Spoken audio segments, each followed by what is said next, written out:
Hello everyone, নতুন একটা mini ব্লগে জানাই অনেক অনেক ওয়েলকাম। আজ ছিল বৃহস্পতিবার, আর বৃহস্পতিবারে ভাবছিলাম একা একা দুপুরবেলায় কি রান্না করব, তো খিচুড়ি বানিয়ে নিলাম সবজি দিয়ে। তো কুমড়ো, আলু, ফুলকপি, গাজর দিয়ে প্রথমে ভেজে নিলাম, তারপরে প্রেসার কুকারে তেল দিয়ে তার মধ্যে পাঁচফোড়ন, শুকনো লঙ্কা ফোড়নে দিয়ে ভাজা সবজিগুলো আবার দিয়ে তার মধ্যে ধুয়ে রাখা চাল আর মুগ ডাল, মুসুরি ডাল মিশিয়ে দিয়েছি।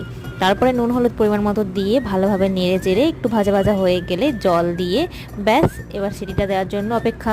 ব্যাস, সিটি দিয়ে দিয়েছে, দুটো সিটি দেওয়া হয়ে গেলে খিচুড়ি কমপ্লিট। আর এখানে একটা অমলেট ভেজে নিচ্ছি, দুপুরবেলায় একা একা খাবো, আবার কি রান্না করব আলাদা করে। তো চলো ফাইনাল লুক দেখো, এত সুন্দর ঝরঝরে খিচুড়ি হয়েছে। আর এই খিচুড়ির সাথে একটা ডিম ভাজা, ব্যাস, সঙ্গে কিছুই লাগে না। আমার তো ভীষণ ভালো লাগছিল। থালায় নিয়ে নিয়েছি খিচুড়ি আর সঙ্গে ডিম ভাজা, আসলে এর সঙ্গে ডিম ভাজা না হলে ঠিক জমে না। তো চলো এখন খেতে বসবো। তো তোমরাও কারা কারা পছন্দ করো একটু কমেন্ট করে জানিও। এখন খেয়ে দেখার পালা খিচুড়িটা কেমন হয়েছে। সত্যি কথা বলতে এত ভালো রান্না করবে ভাবতেই পারিনি, দারুণ।